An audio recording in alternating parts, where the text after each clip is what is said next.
नमस्कार दोस्तों, मैं हूं मनोज कुमार गुप्ता। आप देख रहे हैं मेरे चैनल को जिसका नाम है रेगुलर क्लासेस फॉर अकाउंट। और यहाँ पे इसमें बुक है हमारी इनकम टैक्स की बुक है और 62 edition science publication SC Malhotra की बुक है ये लिखी हुई। और आज एक नया चैप्टर स्टार्ट हो रहा है हमारे पास, रेजिडेंस एंड टैक्स लायबिलिटी। आप इससे पहले की वीडियो आप देख चुके हैं और अगर आप ये वीडियो हाल फिलहाल में देख रहे हैं तो आप चिंता न करें, 14 मार्च तक आपकी सारी वीडियो आ जाएंगी जो कि आप देख सकते हैं, ठीक है। और residence and tax liability basis of charge, इसके बारे में पढ़ाते हैं, समझाते हैं कि चीज़ थोड़ा सा स्टैंड नीचे कर लेते हैं जिससे कि आपको दिख पाए कि क्या लिखा है। बाकी अपनी बुक में भी देखते रहना, ठीक है। तो यहाँ लिखा है an assessee may earn his income in India और outside India at both place. जो एसएससी क्या कौन होता है? एसएससी वो इंसान होता है जो टैक्स को पे करता है, जो टैक्स की असेसमेंट करता है और पता चेक करता है कितना टैक्स उस पे बना। एसएससी करदाता जिसे कहते हैं, करदाता जिसके ऊपर कर टैक्स लायबिलिटी निकलती है, जो टैक्स पे करता है।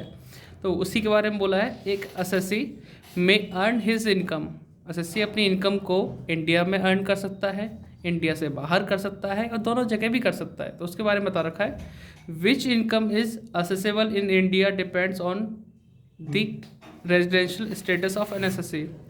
यानी कि उसने बोला which income is assessable in India, मतलब कौन सी इंडिया में कमाई गई मानी जाए, और वो डिपेंड होती है उसके रेजिडेंशियल स्टेटस के ऊपर एसएससी के, कि भाई वो कौन सा रेजिडेंशियल स्टेटस उसके पास है, वो रेजिडेंट है, नॉन रेजिडेंट है, या फिर रेजिडेंट के अंदर ऑर्डनरी रेजिडेंट है, नॉट ऑर्डनरी है। वो डिपेंड करता है वो इंडिया में कितने दिन रहा इसकी बात के ऊपर। तो वापस से यहीं आते हैं। As such a tax payer has to pay tax according to his income according to his residential status in a particular financial year. यानी कि उसके फाइनेंशियल ईयर के अंदर वो क्या स्टेटस लेके घूम रहा है, यानी कि वो ऑर्डनरी रेजिडेंट है या फिर नॉट ऑर्डनरी या फिर नॉन रेजिडेंट, उसके हिसाब से उसकी टैक्स लायबिलिटी बनती है। क्योंकि हमें यहाँ पे एक चार्ट मिलेगा जो कि डिपेंड करेगा कि कौन सी इनकम रेजिडेंट के लिए टैक्सेबल होती है, कौन सी नॉट ऑर्डनरी के लिए होती है या कौन नॉन रेजिडेंट के लिए होती है ना। तो अभी तो हमें ये डिसाइड करना पड़ेगा कि रेजिडेंशियल स्टेटस कैसे डिसाइड करते हैं, है ना। अब यहाँ भी लिखा हुआ है residence of assessee, the scope of total income of an assessee along with his residential status is determined with preference to his residence in India in previous year. तो जो भी हम इसको स्टेटस देंगे वो डिपेंड करेगा वो रेजिडेंट यानी इंडिया में कितने दिन रहा है। Residence and citizenship are two different aspect. बताया गया है कि रेजिडेंस और सिटीजनशिप दो अलग अलग चीज़ें हैं, ठीक है। ये रेजिडेंस स्टेटस आपका हर बार बदल सकता है, लेकिन सिटीजनशिप आपकी कभी नहीं बदलती। नागरिकता, आप अगर इंडियन हो तो इंडियन ही रहोगे, चाहे आप इंडिया में रहो या इंडिया से बाहर रहो तो इंडियन ओरिजिन कहलाओगे, लेकिन कहलाओगे जरूर इंडियन, है ना। नागरिकता, रेजिडेंशियल स्टेटस हर साल बदल सकता है। क्यों? क्योंकि इंडिया में अगर नहीं रहे, कम दिन रहे, तो आप हो सकते हो कि ऑर्डनरी रेजिडेंट ना हो या नॉट ऑर्डनरी हो या नॉन रेजिडेंट हो। वो डिपेंड करेगा कितने दिन इंडिया में टिके हो आप प्रीवियस ईयर के अंदर, है ना, रहे हो आप, यानी कि हिंदी में बोले तो, ठीक है। इसमें लिखा the incidence of tax has nothing to do with citizenship, यानी कि टैक्स का सिटीजनशिप से कोई लेना देना नहीं है, उसका लेना देना है रेजिडेंशियल स्टेटस के ऊपर, कि आप कौन सा रेजिडेंशियल स्टेटस गेन करते हो और उसके हिसाब से उसका टैक्स बनेगा।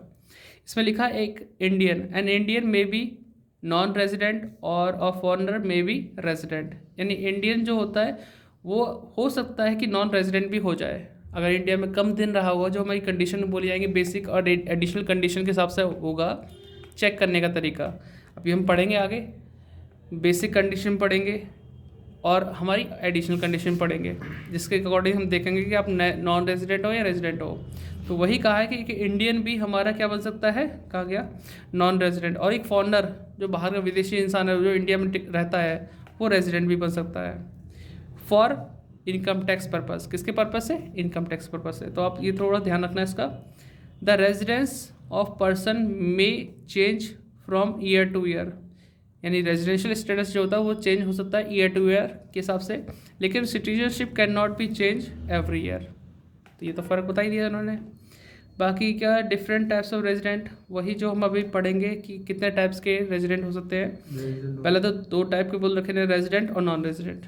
रेजिडेंट के अंदर भी दो टाइप हैं, ऑर्डिनरी और नॉट ऑर्डिनरी। तो ये चीज़ यहीं से पढ़ लो, क्लियर हो जाएगा आपका। ठीक है, मेन चीज़ पढ़ा रहे हैं।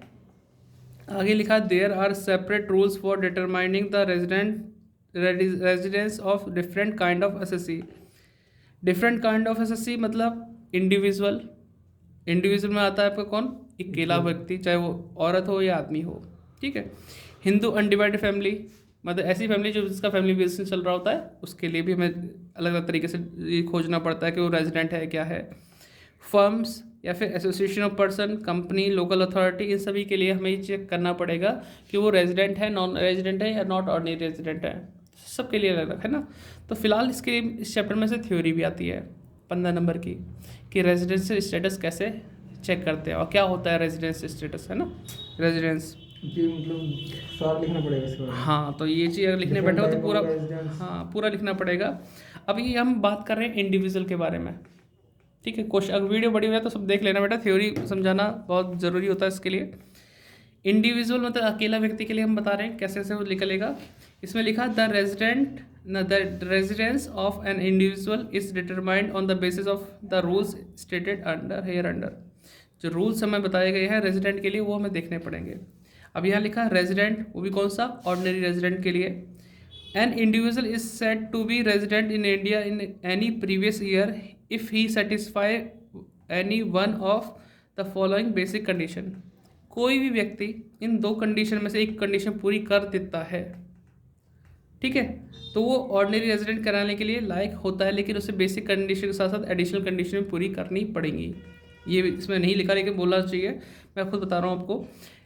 ऑर्डिनरी रेजिडेंट बनने के लिए इन बेसिक में से कोई एक कंडीशन पूरी करनी ज़रूरी है, और एडिशनल की दो में मिलेगी ना, ये कंडीशन यहाँ दिख रही हैं, उनकी दोनों की दोनों पूरी करनी पड़ेंगी, तब जाके तुम कहलाओगे ऑर्डिनरी।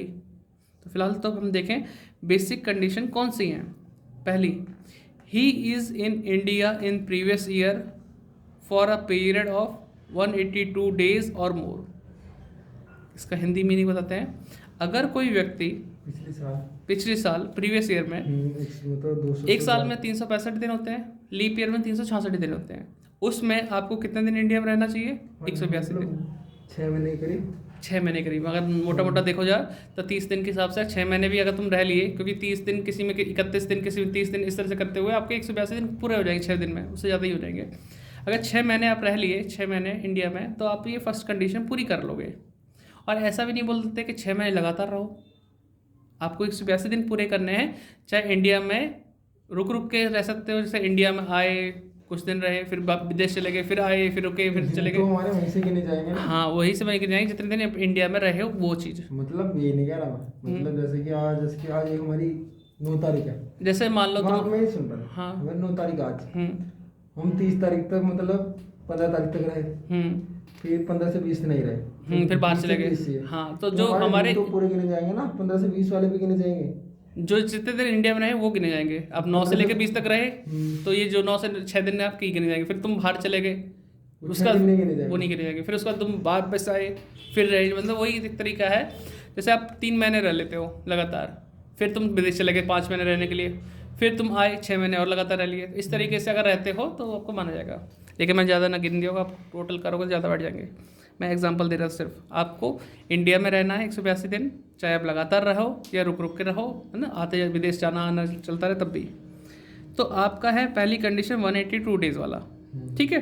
दूसरा है, इसको सरल करने की कोशिश की है, जैसे कोई इंसान नहीं रह पाता 182 डेज़, 6 महीने लगातार नहीं रह पाया, ये बीच में रुक के भी नहीं रह पाया, तो सेकेंड कंडीशन का ऑप्शन है उसके पास, he has been in India for at least 365 days during the 4 year preceding the previous year or and is in India for at least 60 days in during the previous year। इसका मतलब है previous year, देखो मैं assessment year बताऊँ 21-22 है, assessment year से पहले वाला कौन सा होता है, प्रीवियस ईयर 20-21। तो 20-21 में अगर 60 दिन रहते हो और उस 20-21 से पहले के 4 साल में मतलब 1 साल तक रहते हो, 365 दिन रहते हो, 365 दिन मतलब 1 साल।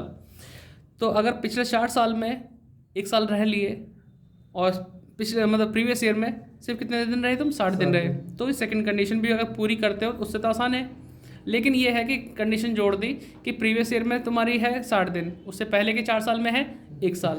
अगर ये कंडीशन पूरी करते हो तो भी तुम रेजिडेंट होने के लिए तैयार हो। बेसिक कंडीशन पूरी करनी है, चाहे ऊपर वाली करो या नीचे वाली करो, कोई भी एक करनी पड़ेगी। कोई सोचता है 6 महीने रह लो तो भी काम हो जाएगा, कोई सोचता है कि यार प्रीवियस ईयर में 60 दिन टिक लो, उससे पहले के 4 साल में 1 साल टिक लो, तो भी आपकी सेकंड कंडीशन पूरी हो जाएगी। लेकिन कुछ अपवाद हैं, अपवाद मतलब एक्सेप्शन दे रखे हैं कुछ, जिसके कारण आपको ये कंडीशन आप पूरी नहीं कर सकते। थोड़ा सा स्टैंड ऊपर करना पड़ेगा, ये दिखाई देगा आपको हल्का।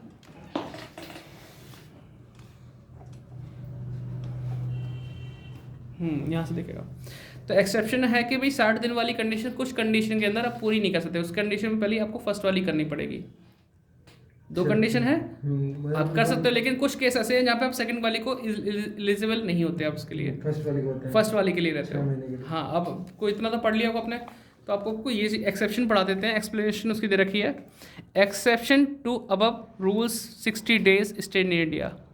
तो एक्सेप्शन क्या है वो, अब यहाँ लिखा है first, an individual who is citizen of India and leaves India in previous year for the purpose of employment. इसे अंडरलाइन कर दो पेन चला के, ये पेंसिल होती थी पेंसिल चलाते थे। For the purpose of employment, अगर आप इंडिया के सिटीजन हो और एम्प्लॉयमेंट के चक्कर में भारत छोड़ के बाहर जा रहे हो, एम्प्लॉयमेंट के चक्कर में, नौकरी के चक्कर में, या फिर इसमें लिखा और as a member of crew member of an Indian ship के क्रू मेंबर हो, must have stay in India at least 182 days during the previous year instead of 60 days।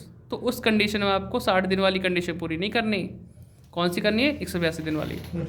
हाँ, 6 महीने वाली कंडीशन नंबर फर्स्ट। कब? जब आप जॉब के सिलसिले में बाहर जा रहे हो या फिर crew member of Indian ship के हो, तो उस कंडीशन में आपको ये वाली कंडीशन पूरी करनी पड़ेगी। ठीक है, 182 डेज वाली।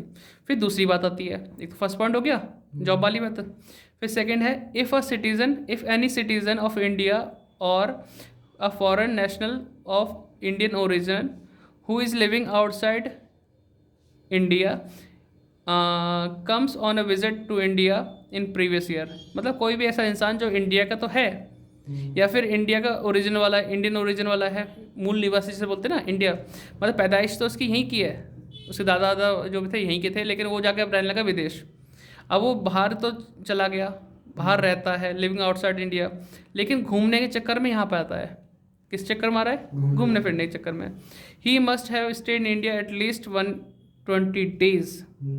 टोटल इनकम, अब यहाँ पे 120 डेज वाला काम कर दिया, वैसे तो 182 डेज वाली होती थी पहले तक, अब थोड़ा बहुत चेंजेस कर रहे हैं, तो उसके लिए देखो, if total income other then income from foreign sources exceeding 15 lakh during the previous year and if total income other then, ये हमें दे रखी है 15 लाख। कहाँ तक है, कहाँ गया ये, तो घूम गया है, मैं तो यहाँ पे था। तो पहली कंडीशन तो यही बोला था कि इसे कब एटलीस्ट कितने दिन रखना पड़ेगा इंडिया में? 182 डेज। कब? If total income other than foreign sources छोड़ के एक्सीडिंग 15 लाख, 15 लाख से ऊपर होती तो, ठीक है, during the previous year. And if total income other than foreign sources up to 15 lakh during the previous year, he must have stayed in India at least 182 days. और ये सब कब से स्टार्टिंग हुआ है? असेसमेंट ईयर 21-22 से स्टार्टिंग हुआ है सब कुछ, during the previous year instead of 60 days. जो चेंजेस आए हैं, जो बच्चे अभी इसमें देख रहे होंगे वीडियो को, तो मैं उनके लिए बता दूं, अब यहाँ पे 182 डेज़ का भी 120 डेज़ का भी ऑप्शन है। अगर किसी की कमाई 15 लाख से ज़्यादा है, उस केस में उसके पास ऑप्शन है 120 डेज़, और 15 लाख से तक है अगर इनकम है, तो उसके पास ऑप्शन है 182 डेज़। ठीक है, इंस्टीड ऑफ 60। कहने का मतलब, अगर आप भारत के मूल निवासी थे और जो बाहर जाकर रहने लगे, लेकिन इंडिया घूमने चक्कर में आते हो, तो इंडिया में आपको 120 दिन रुकना होगा, 60 दिन के बजाय 4 महीने के आसपास रुकना होगा फर्स्ट। यानी कि आपको जो कंडीशन 182 डेज है, उसकी जगह आपको क्या पूरी करनी पड़ेगी? 120 दिन रहने वाली पूरी करनी पड़ेगी। कब? जब आपकी इनकम 15 लाख से ऊपर होगी, और 15 लाख के अंदर है, तो उस केस में आपको 182 दिन इंडिया में रहना पड़ेगा, तब आप कहलाओगे ऑर्डिनरी रेजिडेंट की केस में। ठीक है, और 60 दिन वाली कंडीशन पूरी नहीं करनी। तो मतलब 2 पॉइंट आपने समझे, इसमें मतलब यही आपका निकल कर आया है कि आप जॉब के सिलसिले में बाहर जाओगे तो 60 वाली कंडीशन आपके लिए नहीं है, 182 डेज़ वाली है। या फिर बाहर रहते हो और इंडिया में घूमने के चक्कर में आए हो तो भी आपको 182 डेज़ वाली नॉर्मल करनी होती है, लेकिन आपके पास ऑप्शन और है, अगर इनकम आपकी ज़्यादा हो रही है 4 महीने तो 4 महीने वाली भी केसेस तुम पे लग सकती है। ठीक है, बाकी इस एक्सप्लेनेशन आप पढ़ लेना घर पे कि इंडियन ओरिजिन क्या होता है, कि भाई पार्टीशन से पहले पहले कि अगर आपके दादा दादी माता पिता कुछ कोई भी अगर हैं तो आप इंडियन ओरिजिन के कहलाओगे।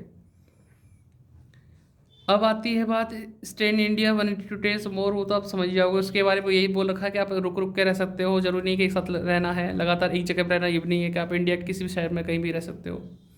तो ये सब आप पढ़ लेना, इतना फालतू पढ़ाऊंगा तो बहुत बड़ी वीडियो हो जाएगी, तो इसमें तो आफत बहुत ज़्यादा बच जाएगी तुम्हारे लिए। ठीक है, तो मैं सीधे आता हूँ एडिशनल कंडीशन पे। बेसिक कंडीशन आप समझ ली, 2 होती हैं, 182 दिन वाली और 60 दिन, और प्रीवियस ईयर से पहले के 4 साल में 365 दिन वाली। अब है एडिशनल कंडीशन, इसमें लिखा है इन फैक्ट, अभी तक अनकट वीडियो चल रही है, ध्यान से सुनते रहना।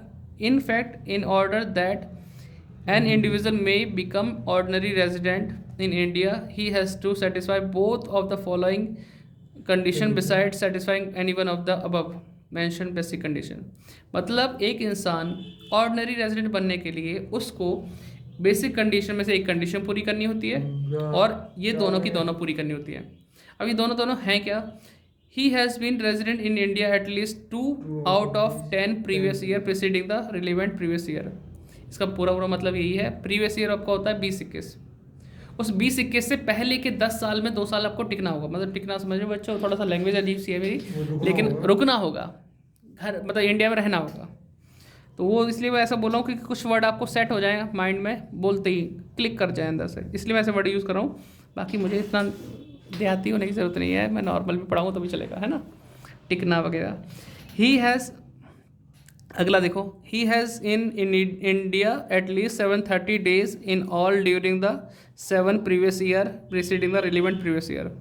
तो मतलब क्या है, आपको प्रीवियस ईयर से पहले के 7 साल, पहले 10 साल बोला, 10 साल में 2 साल, अब बोला 7 साल में 730 दिन, और 730 दिन का मतलब ही मोटा मोटा वही 2 साल के आसपास होता है, क्योंकि मान लो किसी में 365 दिन की जगह 66 आ गए तो 731 दिन हो गए, तो मतलब वही समझो 2 साल के आसपास यहाँ भी रहना है।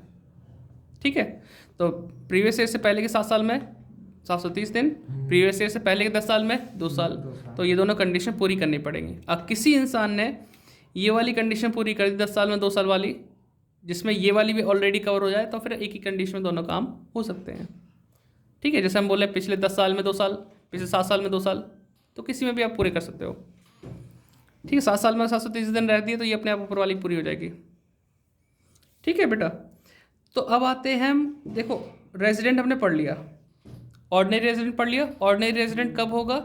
जब बेसिक में से एक, एडिशनल में से दोनों पूरी करेगा।